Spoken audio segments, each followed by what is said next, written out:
It happened, y'all. Welcome back. So I didn't make a video yesterday on the green crayon just because I got a little busy, but it ended up working out because I was correct in the fact that he was doing one promo per day for teasing in regards to Rudy's fan art 2022 bundle deal that he's going to be doing tonight, November 17th. I had to check the date at around 9 p.m. EST. So let's take a look at the promos all lined up. So it's kind of like Exodia, like I kind of mentioned earlier, what he had mentioned before. So check this out. So I think you guys can see that, yeah. So basically, here's the red crayon, right, and that's the lava pits and whatnot. Then we got the blue crayon, which we have seen. On the top, we have the green crayon, which signifies money, to the moon, growth, things like that. And of course, in the middle, you got the big dude himself. And I know this is blurry as heck. This says Rudy the Crayon Eater, I promise. But essentially, it's Rudy with a taco hat and crayons sticking out of it, drawn. I believe what he said was that this was actually traced by him, like from his Bigfoot, or not from his Bigfoot. I'm sorry, from the original Rudy promo that he released, and so he's basically, just kind of walking between crayons. Now here's the thing, right? I don't know if this was intended because he did say, this is, and it probably is, but essentially he did mention that there's symbolism behind it all. There's symbolism in the drawing and what it means for like Metazoo and things like that. So if we go back to the actual picture here, so you'll see that there's the blue crayons on the left signifies life and all that vitality, all that good stuff, right? And we kind of see Rudy walking from the blue side to the red side, right? Red is supposed to signify anger and discontent and just, negativity, which is basically where Metazoo is right now, right? Like everybody is just, I shouldn't say everybody, that's too, the vast majority of people who know of Metazoo are currently just on a hate parade. They're just straight up, down with the zoo. And, there's valid concerns from both sides, right? Like I mentioned in my previous video, there is a valid concern with their shipping delays. Even partners that Metazoo has, done business with have gone on record to say there is problems with delays. There, people are getting frustrated, and people do not want to spend any more money with you, right? So there's a solution to this, right? There's two simple ways to go about this. Option one, Metazoo waits for the product to actually be in hand, similar to how they ended up doing some of the Revive skateboard drops after the first Revive, or not the first, but the Wilderness Revive kind of took forever to ship. They could go that route where they order the product and then they sell the product, rather than putting it up for rather than putting it up for pre-orders and doing all that. That's one way to go about it. I think the correct way to go about it is like we have seen, other major brands like Pokemon. What Pokemon does is you can pre-order on their website and you do not get charged until it actually ships to you. Now that is helpful for a couple of ways, two reasons, right? One, if you're worried that a set is going to underperform, the pre-order demand can determine how much you should order of said product. And I'm sure they have historical data based on when people pre-ordered this much amount, this is how much actually sold through. So that's helpful for keeping your print runs in line and keeping them low and where they should be, right? And of course, the second one is the giant negativity about taking interest-free loans from customers and things like that. And I've heard people say like, oh, well, Metazoo has to pay it all up front, or oh, Metazoo has to do this to get the product, and that's fine. Last we heard they were worth like what? And this may be a rumor, but they're worth several $1,000,000 now. They should have funds set aside specifically to pay the printers rather than, taking money on pre-orders and using that same money to pay the printers. I'm not saying that's what they're doing, but that's that's what the majority of people right now think is going on. Personally, I think they should just go here's a pre-order. You can cancel it at any time. You can change your mind. If it's late, they didn't take your money, so the only thing you can do is just be like, dang, okay. And products get delayed all the time, Granted, this year Metazoo has kind of had that, like every product has been delayed. Like other bigger companies that have their logistics down, it may get delayed a couple of weeks. Sometimes it gets delayed a month or two. Video games can be a little iffy. Sometimes it's the developers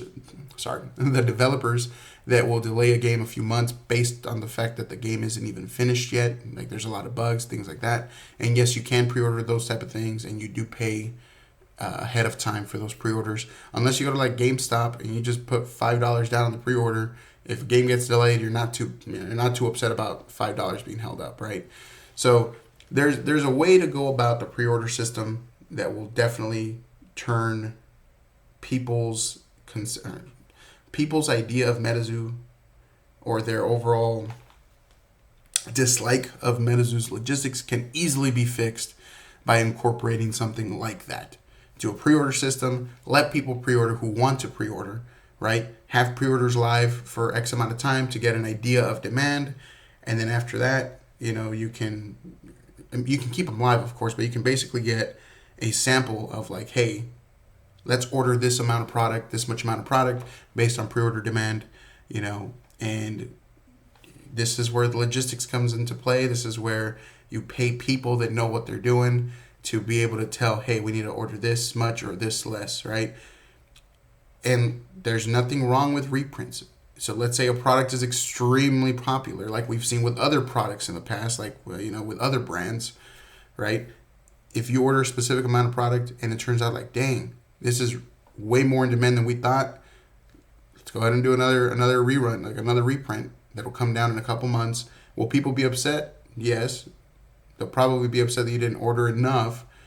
But the damage that they have done with all of these delays and all of these,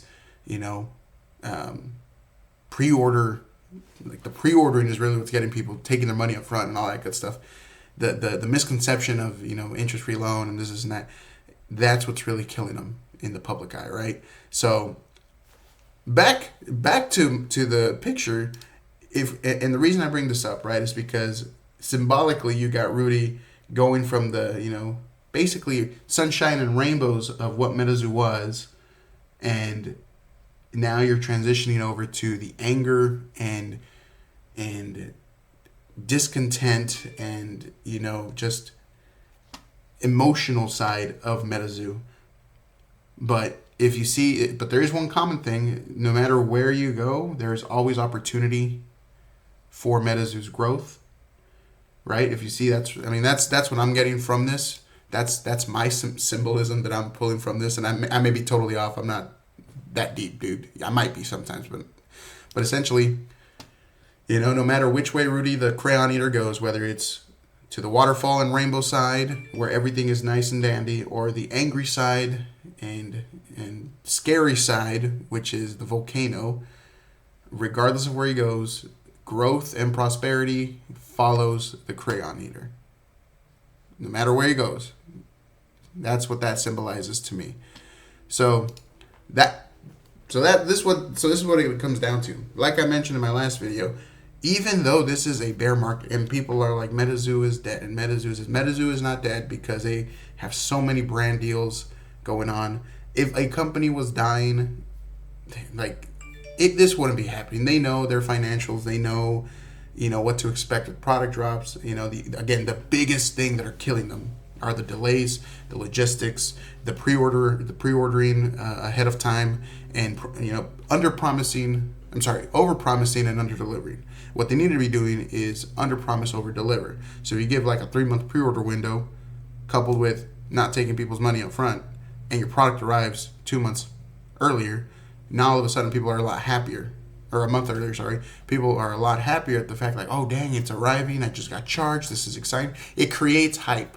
Seeing your money be taken by Metazoo with a pre-order can only mean one thing. If they were to go this route, it would mean that your product is about to be shipped to you, which creates hype and excitement for the cards that are going to be pulled, much like we see with Pokemon, much like we see with some other TCGs. That's all you got to do, man. Just do that. Take pre-orders. Don't charge people until you have the product in hand. Ship them out once they arrive, and you will literally see a majority of your problems just melt away. That's it. It's that simple. I understand having upfront money is awesome. I understand that it could probably be expensive to get all these products going and logistics and paying people. I get that. This is why they should have set aside funds for this type of stuff. You should be taking profits from everything after you've paid everybody, after you've paid your printers, after you've paid your artists, after you've paid your staff, after you've paid everything. Whatever profit is left over, you're supposed to put that aside into a rainy day fund, right? And if you want to give bonuses, that's cool. You can give bonuses from the profit, but always set aside a rainy day fund. You never know what's going to happen financially, especially with economy the way it is now. That's what that rainy day fund would be for. They don't need to be taking people's money up front at all. They can just do pre-orders and go from there. Decide how much you want to do a print run on, and by the time you're ready to put in that order, you're going to have a pretty clear idea on the demand for that product. So if you got 3,000 pre-orders for 3,000 booster boxes, and you got your and that's just on their website, and then you have the partners ordering X amount of cases, then you have a really clear idea on how much to charge, or how much to produce, right? So, that's how it works. That will literally solve all your problems. But again, there's a lot of opportunity even now for Metazoo. Hence, again, the green crayon, the symbolism. There's a lot of opportunity in the Metazoo market for the fans, for the collectors, for the players as well. They're getting cheaper playable cards. I know that the competitive scene for Metazoo is not that big yet compared to, of course, other TCGs. It's going to take time to build it up, It's going to take time and effort and more tournaments. And I'll be completely honest, they may be running, they probably are, they're completely running on a negative deficit. They're running in the red for these events. They're not really making money from tournaments. I don't believe they are. They're not really making money from conventions other than they're giving out free product, and you can go get artist sketches. I don't believe it's profitable for them to be at these conventions other than marketing. I don't believe it's profitable for them to run a tournament just yet. We saw Caster's Cup give out like $100,000, and that was at peak Metazoo. I don't believe the tournaments are producing them money, and they're strictly doing it for the players, for the community. I could be wrong, and I'd love to see, how much money they actually make from those tournaments. I know they sell jerseys and stuff like that, but I don't believe that they're making any money on the gameplay right now, right? As things progress and as their presence in San Diego Comic Cons and New York Comic Cons continue, and there's Wonder Cons and all sorts of Comic Cons and Collecticons, the more presence they have there and the more marketing push they have at those conventions and for the grander audience, the more that will slowly start to uptick, right? So eventually you're going to have, I guess, bigger spaces to do your tournaments and more vendors selling Metazoo playable cards where you can charge the vendors a fee for them to be out there. I can see how that would be a little bit either breaking even or a little bit in the green and the black, right? So it's going to take a while, but again, there's a lot of opportunity for everybody right now to enjoy this game, to purchase all the cards that they have been waiting to purchase. You got Black Friday deals up the wazoo everywhere right now, including for Metazoo product. I think I got like a Seance booster box for like $40, $50, something like that. And I get it, that product, blah, blah, blah. It don't even matter, dude. It's fun to open. And I gotta say, I started my Seance master set officially yesterday. Shout out to Metazoo Chef, hooked me up with basically a giant chunk of non-hollow, full hollow, reverse hollow cards for the set itself. And dude, the quality, I didn't realize what, like, the huge jump in quality from UFO to Seance is ridiculous. You can tell it by with the hollows, and I know we've seen those hollows before, but like the cardstock is a lot nicer. Starting like with Seance, it's more sturdy and firm, and the hollows pop significantly. The patterns look amazing. Like, it's a great product, dude. It's awesome. It's awesome. I can't wait to see native. I mean, I'm starting Seance right now. I'm hoping by the end of this year I'll be finished getting everything I need for that set to where I can start the year off by getting into the native master set. And then from native, it's just a waiting game for war, you know? So, or maybe legacy. I might even do legacy. Legacy looks cool. I know there's a lot of hate for legacy too. You know, they don't even think, there's some people think legacy is not even coming out, or what's going on. There's a lot of criticism about, you know, legacy being like a money grab, which they're probably taking advantage of the hype for you know, Pokemon 151 and older cards and things like that. But personally, I thought it looked kind of cool. I mean, I'm kind of hoping they do some alternate arts or something, you know, keep like the, you know, the same art for some cards, but the way I think of legacy, you know, and I know this video is already 16 minutes long, and I know probably a lot of you have already left. It don't even matter. I don't even know what my analytics are, to be honest with you, but the majority of people don't stay this long. But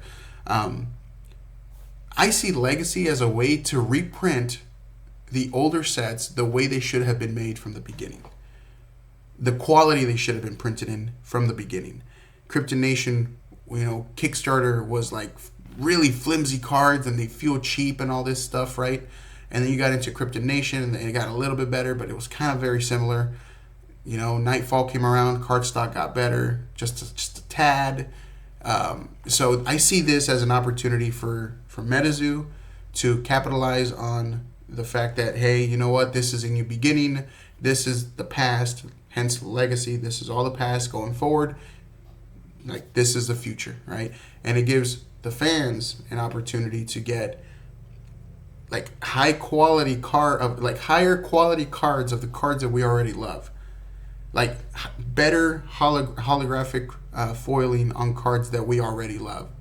Like, I am sure that there has to be like a Mothman in that legacy set, right? And granted, we do have the what do you call it, the reserve list of cards that shouldn't be getting reprinted with specific, like, you know, attacks or whatever. So it could be that they just change the attack, and technically it's a whole different card, but the art is the same. I don't know how that works, to be completely honest with you. I would think that the arts are not going to get reprinted, but it would be so cool if we got the original Mothman from Krypton Nation 1, Kickstarter, all that, with the upgraded holo foil and cardstock that we see from Seance and Native and beyond. Like, dude, the cards pop, you know, and I see that as an opportunity to, again, get your favorite cards in a higher quality cardstock and higher quality holographic foiling, reverse foils, whatever. And I think that's kind of cool, and I think that's worth it. It's a small mini set. You know, there's, who knows how many they're going to produce, who knows how much they're going to sell. Again, if it was up to me, I would have pre-ordered that months ago, had they had a specific date, had they not had delays, and had I known that they would be here, you know, at a specific time. That's never the case, so I just wait. And I know that the vast majority of you guys are just waiting as well. And then the other reason is, once this product hits the market, if it's popular, it's going to sell out and it's going to go up slowly, or it's just going to stay in the market, and then sellers are going to start undercutting each other, and then you as a fan, as a player, you get to purchase this even cheaper than MSRP. Like, it's a win-win, you know? So that's the way I see legacy, y'all. And again, lots of opportunity. Don't give in to the negativity, and like, dude, it's the end of 2023. We're going into 2024. Like, let's make it a good year. It's going to be cool. Lots of cool products are going to be coming out. Looking forward to Yokai Island. Look, I mean, like, I'm already skipping over war. Like, I am just stoked for Yokai Island. I am a sucker for Japanese myths and legends and all that creepy stuff, the yokai. So I am totally stoked for that. War is going to be cool. It's going to be a big set, like we know. But lots of opportunity, lots of cool stuff. keep it rolling. It's going to be fine. I will be purchasing at minimum one of these kits, right? Wish me luck if I can pull the Crayon Eater. I'm sure that's going to be the one. This is going to be the one worth the most money. This is going to be the one worth the most money, as we know. So as long as I can pull him, the rest I can just purchase on the secondary market. And I got 4 chances of pulling the Taco Man. And we'll see if I'm lucky or not. But this set it's fun. There's a lot of symbolism, as mentioned, and I don't care what they say. I think it's cool. I'm having fun. There's my 9.6 CGC first edition comic. There are my booster boxes. Whoop, right there. I enjoy it, dude. It's gonna be fun. And yeah, let me know what you guys end up doing. If you guys are gonna get this kit or not. If you even care for the kit or not. Lowest printed Rudy. That's gonna be fun. I'm hoping that I pull it so I can send it over to PCG because their metal slabs look pretty dang cool, and I got a discount. So because of being a member of Rudy, that's kind of cool. So yeah, man, I appreciate you. Sorry for making such a long video. I figured let's have another discussion regarding the opportunity and growth that you see in Metazoo's future. And always, Metazoo will continue to grow. It might be at a slow pace, but they keep expanding. It's going to be fine. Take it slow. Enjoy the ride. Enjoy the cards. Enjoy the hobby. Don't make it all about money and selling and all that stuff. It's fun to sell. It's fun to make money. It's fun to know your cards are worth, something and having liquidity and all that. But at the end of the day, you do this because it's fun. And don't forget that at the heart of Metazoo is a fun product. So appreciate you guys. I will see you soon. I'll probably do another upload here in a little bit, probably for tonight. But it'll be Nom Nom related, not Metazoo. So thank you guys for staying with me for the whole 22 minutes. I'll let y'all go. Thanks, y'all.